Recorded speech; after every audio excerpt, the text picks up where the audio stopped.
আসসালামু আলাইকুম ওরহমতুল্লাহি ওবারাকাতু। Welcome back dear Faisal channel. তো বরাবরের মতো আজও আপনাদের সামনে উপস্থিত হলাম অন্য আরেকটি ইন্টারেস্টেড ভিডিও নিয়ে।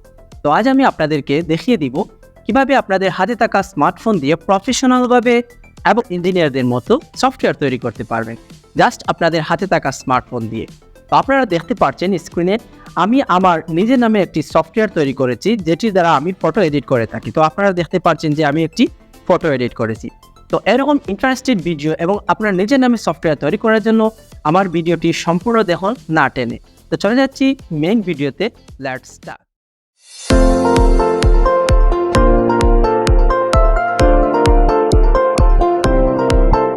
বেস্ট সফটওয়্যার তৈরি করার জন্য আমাদের প্রথমে একটি ব্রাউজার সিলেক্ট করে নিতে হবে। তো আমি আমার ফোনে থাকা ক্রোম ব্রাউজারটি সিলেক্ট করে নিচ্ছি। আপনারা চাইলে যে কোনো ব্রাউজার সিলেক্ট করে নিতে পারেন এই অ্যাপসটি তৈরি করার জন্য। তো আমি ক্রোম ব্রাউজারটি ওপেন করার পর ক্রোম ব্রাউজারে থাকা সার্চ অপশনে গিয়ে আমি যদি অ্যাপস গিজার লিখে সার্চ করি, অ্যাপস গিজার, আপনারা দেখতে পাচ্ছেন যে অ্যাপস গিজার এটি লিখে সার্চ করার পর গো অপশনে ক্লিক করে দিলাম। তো গো অপশনে ক্লিক করার পর এখানে যে প্রথম যে অ্যাপস গিজারের লোগোটি দেখতে পাচ্ছেন আপনারা এখানে ক্লিক করে দিবেন। তো এখানে ক্লিক করার পর ক্রিয়েট অ্যাপ ফর ফ্রি এই অপশনে ক্লিক করে দিবেন। এই অপশনে ক্লিক করার পর আপনাদের সামনে শো করবে বিভিন্ন অ্যাপসের লোগো। তো আপনারা চাইলে এখান থেকে যে কোনো সফটওয়্যার তৈরি করতে পারবেন সম্পূর্ণ ফ্রি। তো আপনারা দেখতে পারছেন মেসেঞ্জার উইথ ভিডিও কলস, wallpaper, VPN, chat all premium, যে কোনো সফটওয়্যার তৈরি করতে পারবেন সম্পূর্ণ ফ্রি। তো আমরা যদি এখান থেকে বিজনেস অপশনে যাই তখন দেখতে পারবেন যে বিজনেস এর জন্য আপনারা কী কী সফটওয়্যার তৈরি করতে পারবেন। এখান থেকে ম্যাপসও আছে, পেজও আছে, যে কোনো ফেসবুক পেজ থেকে নিয়ে যে কোনো সফটওয়্যার তৈরি করতে পারবেন সম্পূর্ণ ফ্রি এখান থেকে নিজের নামে এবং নিজের ছবি আইকন দিয়ে। তো এখান থেকে যদি আমরা আবার ইন্ডিভিজুয়ালে ক্লিক করি তখন দেখতে পারবেন আরও কিছু অ্যাপস আপনাদের সামনে শো করবে।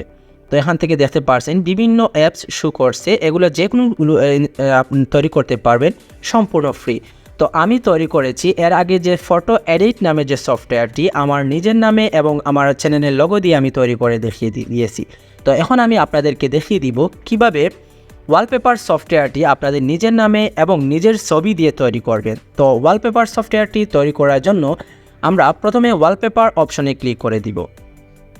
তো ওয়ালপেপার অপশনে ক্লিক করার পর এখান থেকে স্ক্রল ডাউন করে আপনারা যে নেক্সট অপশন দেখতে পাচ্ছেন এখানে ক্লিক করে দিবেন। এখানে ক্লিক করে দেওয়ার পর আবার যে নেক্সট অপশনটি আপনার সামনে শো করবে এখান থেকে আবার নেক্সট অপশনে ক্লিক করে দিবেন। এখান থেকে একটি নেম সিলেক্ট করার জন্য বলছে। এখান থেকে আপনি যার নামে সফটওয়্যারটি তৈরি করতে চাচ্ছেন তাই এখানে সেই নামটি বসিয়ে দিবেন। আমি আমার চ্যানেলের নামটি দিয়ে সফটওয়্যারটি তৈরি করব, তাই আমি আমার চ্যানেলের নামটি দিয়ে দিচ্ছি। আমি আমার চ্যানেলের ডিএম ফয়সাল নামটি বসিয়ে দিলাম। তো এখান থেকে আবার বসার পর নেক্সট অপশনে ক্লিক করে দিব। নেক্সট অপশনে ক্লিক করার পর এখান থেকে আপনাদের সফটওয়্যারের জন্য একটি আইকন দেওয়ার জন্য বলছে। তো আপনারা ডিফল্ট আইকন চাইলে রাখতে পারবেন, আবার যদি ইচ্ছে করেন যে কাস্টম আইকন অর্থাৎ এখান থেকে আপনাদের একটি ফটো দিয়ে সফটওয়্যারটি তৈরি করতে তাও পারবেন। তো এখান থেকে আমরা কাস্টমস আইকনে ক্লিক করার পর আপনাদের সামনে শো করবে আপলোড অপশন। এখানে আপলোড অপশনে ক্লিক করার পর এখান থেকে আপনারা নিজের ছবি অথবা যে কোনো একটি ছবি আপনার সফটওয়্যারের জন্য দিতে পারবেন। তো আমি আমার ইউটিউবের যে লগোটি আছে এটি আমি সিলেক্ট করে দিলাম। এটি সিলেক্ট করে দেওয়ার পর এখান থেকে ডান অপশনে ক্লিক করে দিব। ডান অপশনে ক্লিক করার পর এখান থেকে ক্রপ অপশনে ক্লিক করে দিব। ক্রপ অপশনে ক্লিক করার পর এখন আমার যে সফটওয়্যারের জন্য যে আইকনটি এটি সিলেক্ট করা হয়ে গেল। এখন আমি আবার নেক্সট অপশনে ক্লিক করে দিব। নেক্সট অপশনে ক্লিক করার পর এখন আমাদের কাজ প্রায় শেষ। এখন যদি আমরা ক্রিয়েট অপশনে ক্লিক করি তাহলে আমাদের সফটওয়্যারটি তৈরি হয়ে যাবে। তো আমরা ক্রিয়েট অপশনে ক্লিক করলাম। এখন আরও একটি কাজ, যদি আমাদের যে কোনো একটি জিমেল সিলেক্ট করার কথা বলছে এখান থেকে আমরা কন্টিনিউ উইথ গুগল অপশনে ক্লিক করে দিব। কন্টিনিউ উইথ গুগল অপশনে ক্লিক করে দেওয়ার পর আপনারা আপনাদের জিমেলটুকু সিলেক্ট করে দিবেন। তো আপনারা যদি জিমেলটুকু থাকে অনেক সময় প্রায় অটোমেটিকলি জিমেলটুকু নিয়ে নিবে। তো যদি অটোমেটিকলি জিমেলটুকু না নিয়ে থাকে তাহলে এখান থেকে আপনারা গুগলটুকু সিলেক্ট করে দিবেন। তো জিমেলটুকু সিলেক্ট করে দেওয়ার পর এখান থেকে আপনারা এই যে ডাউনলোডের যে অপশনটুকু দেখতে পাচ্ছেন এখানে ক্লিক করে দিবেন। ডাউনলোড অপশনে ক্লিক করার পর স্ক্রল ডাউন করে আপনারা একটু নিচে চলে যাবেন। নিচে গিয়ে আপনারা এই যে অপশন দেখতে পাচ্ছেন এখানে ক্লিক করে দিবেন। এখানে ক্লিক করে দেওয়ার পর আপনাদের সামনে আবার শো করবে এই যে ডাউনলোড অপশন, এখানে ক্লিক করে দিবেন। এখানে ক্লিক করে দেওয়ার পর এখান থেকে অ্যাডটি ক্রস করে দিবেন।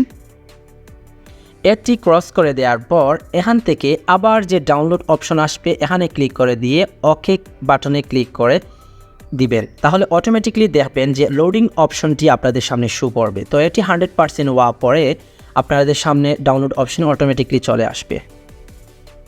তো দেখতে পাচ্ছেন আমাদেরকে বলছে যে 2 থেকে 5 মিনিট অপেক্ষা করার জন্য। তো আমি একটু অপেক্ষা করব সফটওয়্যার ডাউনলোডটি অপশন আসার পরে। তো দেখতে পাচ্ছেন আপনাদের সামনে ডাউনলোড অপশনটি চলে আসলো। তো এখান থেকে ওকে প্রেস করে দেব। ওকে প্রেস করার পর নেক্সট অপশনে ক্লিক করার পর আপনাদের সামনে শো করবে ডাউনলোড এনিওয়ে অপশন। এখান থেকে ডাউনলোড এনিওয়ে অপশনে ক্লিক করে দেবেন। তো ডাউনলোড এনিওয়ে অপশনে ক্লিক করার পর এখান থেকে যদি আমরা 3 ডট আইকন এখানে ক্লিক করি, এখান থেকে আমরা যদি ডাউনলোড অপশনে যাই তাহলে দেখতে পারবো যে আমাদের সফটওয়্যারটি ডাউনলোড হওয়া শুরু হয়ে গেছে। তো আপনারা দেখতে পারছেন যে আমাদের সফটওয়্যারটির মোট এমবি হচ্ছে 27 এমবি। তো আমরা একটু অপেক্ষা করব সফটওয়্যারটি ডাউনলোড হওয়ার আগ পর্যন্ত। তো সফটওয়্যার ডাউনলোড হওয়ার পর আবার আপনাদের সামনে আমি আসছি। সফটওয়্যারটি ডাউনলোড হওয়ার পর ইনস্টল হওয়ার পর আমরা এখান থেকে যদি মিনিমাইজ করে আমরা স্ক্রিনে চলে আসি তাহলে দেখতে পারবো যে আমাদের কাঙ্ক্ষিত সফটওয়্যারগুলো ইনস্টল হয়ে গেছে। তো এখন চাইলে আমরা এই সফটওয়্যারগুলো আমরা সহজেই ব্যবহার করতে পারবো। তো সম্পূর্ণ ভিডিওটি দেখে যদি আপনারা একটু হলেও উপকৃত হয়ে থাকেন তাহলে প্লিজ আমার চ্যানেলকে ফলো করে দিবেন এবং পাশে থাকা বেল আইকনে ক্লিক করে দিবেন যাতে এরকম নিত্য নতুন ভিডিওগুলো সহজে আপনাদের কাছে পৌঁছাতে পারে। তো সাথে থাকার জন্য আপনাদের এই গুরুত্বপূর্ণ সময়টি নষ্ট করে আমার চ্যানেলের সাথে থাকার জন্য ধন্যবাদ।